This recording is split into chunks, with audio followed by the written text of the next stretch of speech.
బొట్టాయిగూడెం మండలం దొరమామిడి గ్రామంలో ఉచిత వైద్య శిబిరం ఏర్పాటు చేశారు. జంగారెడ్డిగూడెం పట్టణానికి చెందిన సాయిదుర్గ మల్టీ స్పెషాలిటీ హాస్పిటల్ కు చెందిన వైద్యులు రోగులకు ఉచిత వైద్య సేవలను అందజేశారు. దొరమామిడి ప్రెసిడెంట్ తెల్లం రాముడితో కలిసి వైద్యులు రిబ్బన్ కట్ చేసి పలు విభాగాలను ప్రారంభించారు. ఈ కార్యక్రమంలో ఆసుపత్రి ఎముకల వైద్యులు Attili Someswara Rao, managing director Tootikunta Saikumar, general వైద్యులు Chikkala Sunny, gynaecologist Bandaru Srilatha, medical officer Yasini, Nadhini, Rajeswari, health supervisor S Venkayamma పాల్గొన్నారు. సుమారు 600 మందికి వివిధ రకాల పరీక్షలు నిర్వహించారు. అవసరమైన వారికి ఉచితంగా మందులు వితరణ చేశారు. రోగం మొదలకుండానే వైద్యం అందించుకునే విధంగా ప్రజలు రోగ నివారణపై అవగాహన పెంచుకోవాలని సాయిదుర్గ మల్టీ స్పెషాలిటీ వైద్యులు అత్తిలి సోమేశ్వరరావు తెలిపారు. గ్రామీణ ప్రాంతంలో ఉచితంగా వైద్య సేవలు అందించడం తమ బాధ్యతగా గుర్తిస్తున్నట్లు ఆసుపత్రి మేనేజింగ్ డైరెక్టర్ తూటికుంట సాయికుమార్ అన్నారు. ప్రజలకు మెరుగైన వైద్య సేవలు అందించే లక్ష్యంతో సాయిదుర్గ మల్టీ స్పెషాలిటీ ఆసుపత్రి పనిచేస్తుందని అన్నారు. స్పెషాలిటీ హాస్పిటల్ యాజమాన్యం నుంచి మెగా ఉచిత క్యాంపు ధర్మవరంలో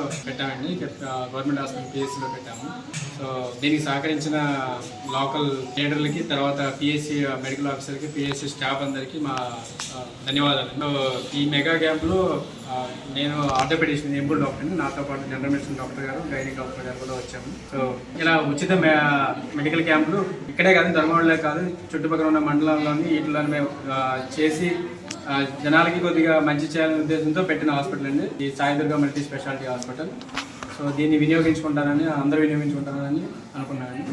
జనరల్ మెడిసిన్ డాక్టర్ గారు అంటే ప్రస్తుతానికి ఇప్పుడు ఉన్న వాతావరణానికి డెంగ్యూ, మలేరియా, టైఫాయిడ్ ఇవన్నీ కామన్గా ఎక్కువగా వస్తూ ఉంటాయి కదా, దానికి సంబంధించి ఇక్కడ టెస్టులు గట్రా చేసామండి. తర్వాత టాబ్లెట్స్ ఇవన్నీ ఉచితంగానే ఇచ్చాము. సో ఇవన్నీ మీరు వినియోగించుకుంటారని ఆశిస్తున్నాను.